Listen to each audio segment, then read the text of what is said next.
రాష్ట్రం మన TV. Please subscribe Golconda TV. For more updates bell button పై క్లిక్ చేయండి. కేంద్రంలో కొత్త ప్రభుత్వం కొలువు తీరింది. నరేంద్ర మోడీ మూడోసారి ప్రధానిగా ప్రమాణ స్వీకారం చేశారు. 71 మంది మంత్రులుగా ప్రమాణం చేశారు. కేంద్ర కేబినెట్లోకి బీజేపీ జాతీయ అధ్యక్షుడు జగత్ ప్రకాష్ నడ్డాను తీసుకున్నారు మోడీ. ఆయనకు కీలకమైన వైద్య ఆరోగ్య శాఖను కేటాయించారు. ఈ నేపథ్యంలో బీజేపీకి కొత్త జాతీయ అధ్యక్షుడు ఎంపికపై కమలనాథులు కసరత్తు చేస్తున్నారు. తెలంగాణ అధ్యక్షుడిగా ఉన్న కిషన్ రెడ్డికి కూడా మరోమారు కేబినెట్లో స్థానం దక్కింది. దీంతో తెలంగాణ రాష్ట్ర అధ్యక్ష బాధ్యతలు కూడా కొత్తవారికి ఇవ్వనున్నారు.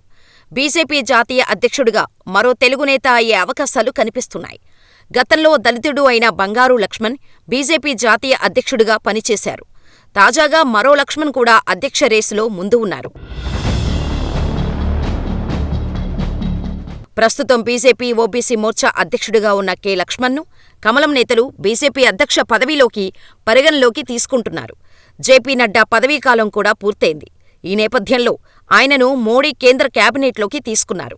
దీంతో మధ్యప్రదేశ్ మాజీ ముఖ్యమంత్రి, ఆ రాష్ట్రంలో 25 ఎంపీ సీట్లు గెలిపించిన నేత శివరాజ్ సింగ్ చౌహాన్ను బీజేపీ జాతీయ అధ్యక్షుడిగా నియమించాలని మొదట భావించారు. ఆయనకు జాతీయ స్థాయిలో ఇమేజ్ ఉంది.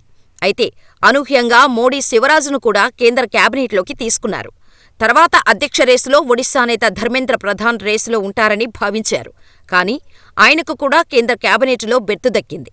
జాతీయ స్థాయి ఇమేజ్ ఉన్న నేతలంతా కేంద్ర కేబినెట్లో చేరటంతో కొత్త అధ్యక్షుడిగా ఎవరిని నియమిస్తారన్న చర్చ జరుగుతోంది.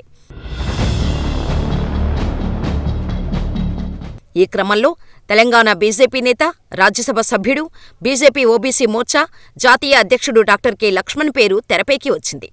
2 తెలుగు రాష్ట్రాల్లో పాగా వేయాలని చూస్తున్న బీజేపీ ఆ మేరకు లక్ష్మణ్కు జాతీయ పగ్గాలు అప్పగించే అవకాశం ఉందని తెలుస్తోంది. అదే సమయంలో బీజేపీ టార్గెట్గా బెంగాల్ కూడా ఉంది. బెంగాల్, యూపీకి చెందిన నేతల పేర్లను కూడా పరిశీలిస్తున్నారు. అయితే వీరికి పెద్దగా ప్రజాదరణ, గుర్తింపు లేదు. ఈ నేపథ్యంలో లక్ష్మణ్ రేసులో ముందు ఉన్నట్టు తెలుస్తోంది.